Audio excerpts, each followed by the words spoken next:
Hello, welcome back guys. मैं भूपेंद्र शर्मा आप सभी का स्वागत करता हूं हमारे इस पावर बीआई सीरीज में।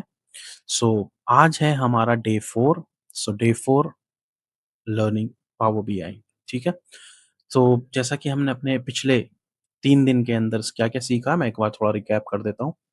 तो डे 1 में हमने पावर बीआई के बारे में जाना, उसका इंटरफेस किस तरीके से होता है, उसको डाउनलोड इंस्टॉल किस तरीके से करते हैं, ये हमने डे 1 में सीखा। डे 2 में जो हमने सीखा वो ये सीखा कि किस तरीके से आप एक्सेल वर्कबुक को पावर बीआई के अंदर इंपोर्ट करते हैं। ठीक है। जो डे 3 था, जो कि कल हमने किया, डे 3 के अंदर हमने सीखा कि किस तरीके से हम अपने फ़ोल्डर में अवेलेबल वर्कबुक को किस तरीके से पावर बीआई में इंपोर्ट करेंगे। साथ के साथ कुछ ट्रांसफॉर्मेशन भी जो हमने सीखी, डेटा को किस तरीके से ट्रांसफॉर्म किया जाता है using your power BI tool, power query tool, sorry.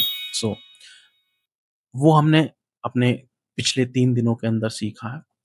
अगर आपने वो वीडियोज़ नहीं देखी हैं, प्लीज़ आप हमारे चैनल पर जा सकते हैं, यूट्यूब चैनल पर आप जाकर विज़िट कीजिएगा।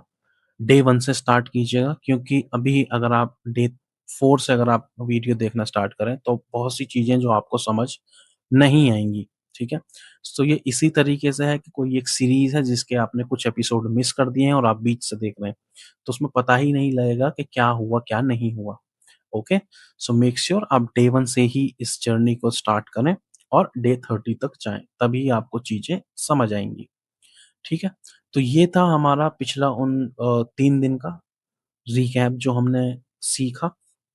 आज हम देखते हैं कि आज भी हम समझेंगे कि डेटा को किस तरीके से ट्रांसफ़ॉर्म किया जाता है पावर क्वेरी की मदद से, और इसमें भी आपका एक रिकैप होगा कि किस तरीके से, क्योंकि मैं एक फ़ाइल इम्पोर्ट करने जा रहा हूँ पावर बीआई के अंदर, एक एक्सेल वर्कबुक।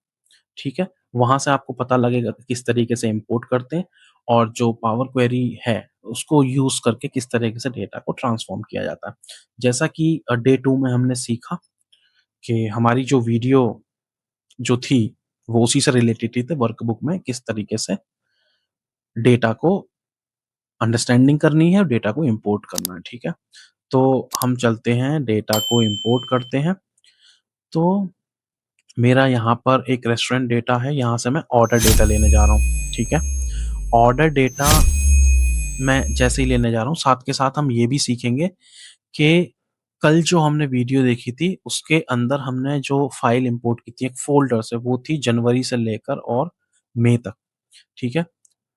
और जून का जो फ़ाइल है, वो हम कल आने वाली वीडियो में देखेंगे कि जून का फ़ाइल जैसे ही हम अपने इस मंथली डेटा में डालते हैं, वो किस तरीके से इम्पोर्ट होगा, या फिर ये हम स्टेप लेंगे जब हम कोई भी चार्ट या कोई पिवट टेबल बना रहे हैं, जिससे हमको पता लगेगा कि किस तरीके से जब रियल टाइम सिनेरियो में डेटा अपलोड किया जाता है, तो पावर बीआई को किस तरीके से ट्रीट किया जाता है उस टाइम पर, ताकि वो डेटा को कैप्चर करे, हमारे नए डेटा को ऑटोमैटिक रीड करे। ठीक है? तो वो एक काम करते हैं, हम वो लोग ने आने वाली नेक्स्ट वीडियो में जब हम कोई ग्राफ या चार्ट बनाएँगे, तो तब ये एक्टिविटी करेंगे। अभी फ़िलहाल हम सीखते हैं कि डेटा को किस तरीके से हमको इम्पोर्ट करना है एंड ट्रांसफ़ॉर्म करना है। तो ऑर्डर डेटा को हमने डे 2 पर गो थ्रू किया था, जिसके अंदर हमने देखा था कि इस डेटा को ट्रांसफ़ॉर्मेशन की ज़रूरत है। ठीक है? क्या ज़रूरत है वो हम अभी देख लेते हैं। तो मैं ऑर्डर डेटा को सेलेक्ट कर लेता हूँ, ओपन पे क्लिक करता हूँ। जैसे ही मैं ओपन पे क्लिक करूँगा, मेरे पास एक पॉपअप स्टार्ट होगा आना, जिसमें एक नेविगेटर पॉपअप है, जिसमें हमको कौन-कौन सी चीज़ें हैं जो हमको लेनी है। तो मैं जैसे ही स्टार्ट करूँ, कस्टमर, मेरे पास कस्टमर डिटेल नाम की एक शीट है।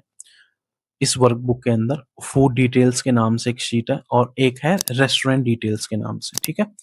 तो जिन-जिन शीट्स पर आप चेक करेंगे, वो ही डिटेल्स आपके पास विज़िबल होगी। तो मैंने तीनों को चेक कर लिया, क्योंकि मुझको तीनों ही शीट जो हैं वो पावर बीआई के अंदर चाहिए, रिलेशनशिप लगाने के लिए, रिलेशनशिप के लिए ये हमको चाहिए।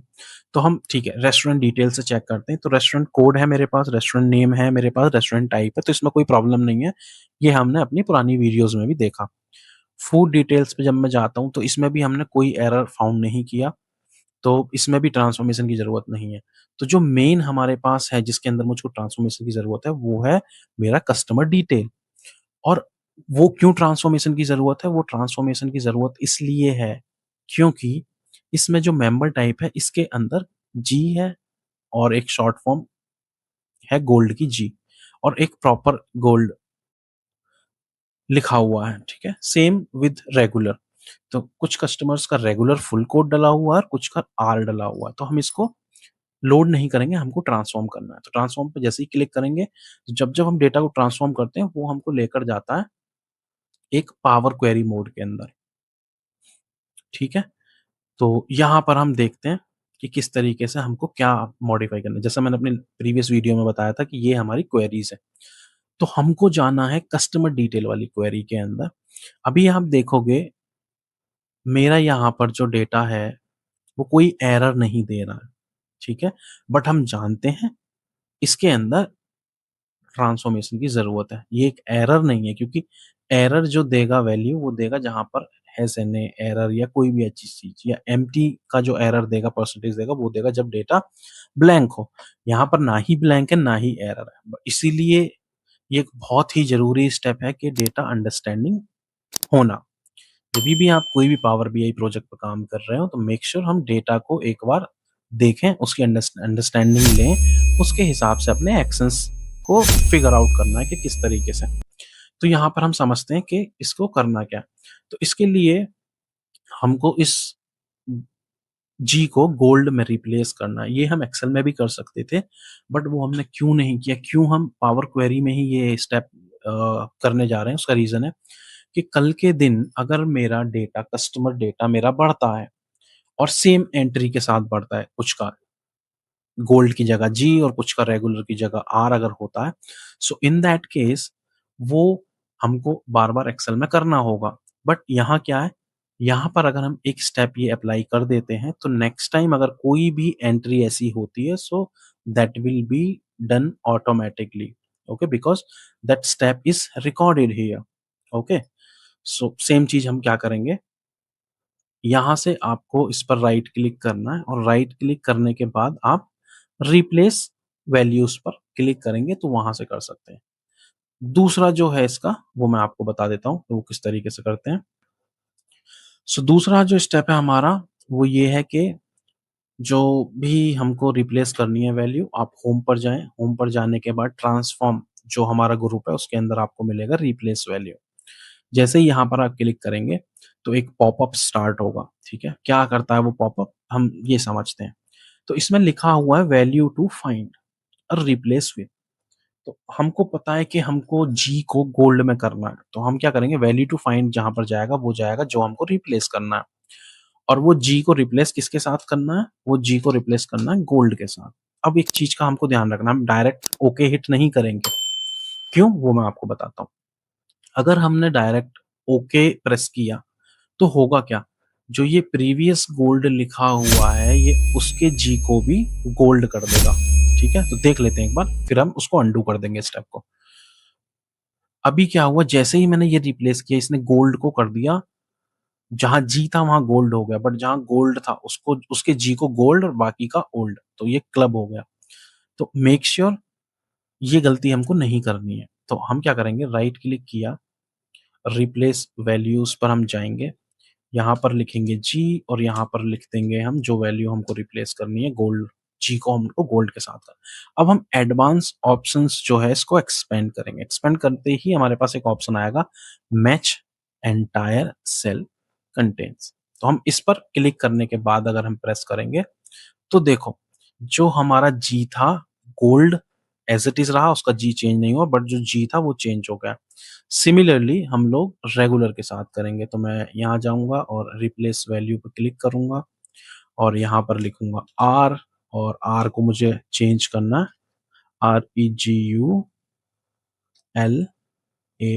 रेगुलर के साथ। मेक श्योर जब भी आप ये कर रहे हैं तो मैच एंटायर कंटेंट ये आपका चेक होना चाहिए मैच वाला ऑप्शन और हम ओके पे क्लिक कर देंगे। तो अभी जो है हमारा वो सारा स्टेप रिकॉर्ड हो गया है, ये रहा रिप्लेस वैल्यू 1। तो रिप्लेस वैल्यू में जो है वो चेंज कर रहा है हमारे गोल्ड को, सॉरी जी को गोल्ड में, और यहाँ पर आप देखोगे तो आर अभी भी ऐसी है। तो ये स्टेप होने के बाद हमारा जो आर है कस्टमर टाइप वो रिप्लेस हो जा रहा है रेगुलर के साथ, ठीक है? अब ये हमको ज़रूरत क्यों पड़ती है? बहुत से केसों में हम जब भी हम किसी डेटा पे काम कर रहे होते हैं तो वहाँ पर जेंडर होता है। तो कुछ लोगों का जेंडर जैसे मेल, फीमेल, राइट? तो कुछ का शॉर्ट फॉर्म में होता है मेल का एम, फीमेल का एफ। तो इन दैट केस आप ये स्टेप फॉलो करके उन सब चीज़ों को इम्प्लीमेंट कर सकते हैं, ठीक है? तो यहाँ से हमारा इसका काम हो गया है, ट्रांसफॉर्मेशन हो गई। अब हम क्लिक करने के बाद यहाँ पर क्लोज़ एंड एप्लाई पे क्लिक करेंगे तो ये हमारा सारा डेटा ट्रांसफ़ॉर्म हो जाएगा और ऑटोमैटिकली ही लोड हो जाएगा पावर बीआई के अंदर।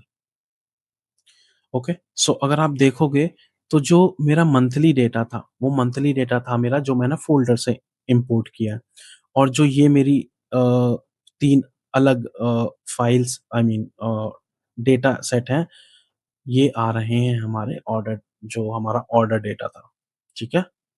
जहाँ पर कस्टमर डिटेल, रेस्टोरेंट डिटेल और फूड डिटेल्स थी। तो आज की वीडियो में इतना ही।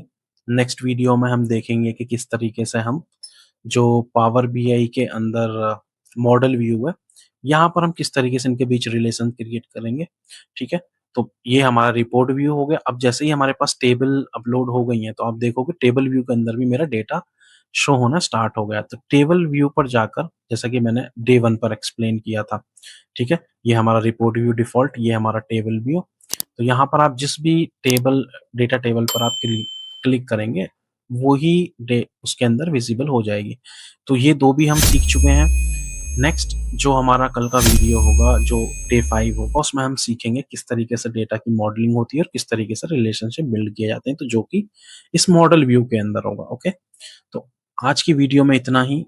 कल देखेंगे एक नए लेसन, नए चैप्टर के साथ। सो अगर वीडियो अच्छा लग रहा है और समझ में चीज़ें आ रही हैं, तो प्लीज़ आप फ़ॉलो कर लीजिएगा हमको लिंक्डइन पर, चैनल को सब्सक्राइब कर लीजिएगा हमारे यूट्यूब चैनल को एंड आप हमें इंस्टाग्राम पे भी फ़ॉलो कर सकते हैं, learn with be learning official हमारा जो हैंडल है वो है और ये सभी का सेम है इंस्टाग्राम, यूट्यूब एंड लिंक्डइन पे आप मुझे सर्च कर सकते हो, फ़ॉलो कर सकते हो भूपेंद्र शर्मा। ये वीडियोज़ आपको लिंक्डइन पर भी एवरीडे पोस्ट होती रहेंगी।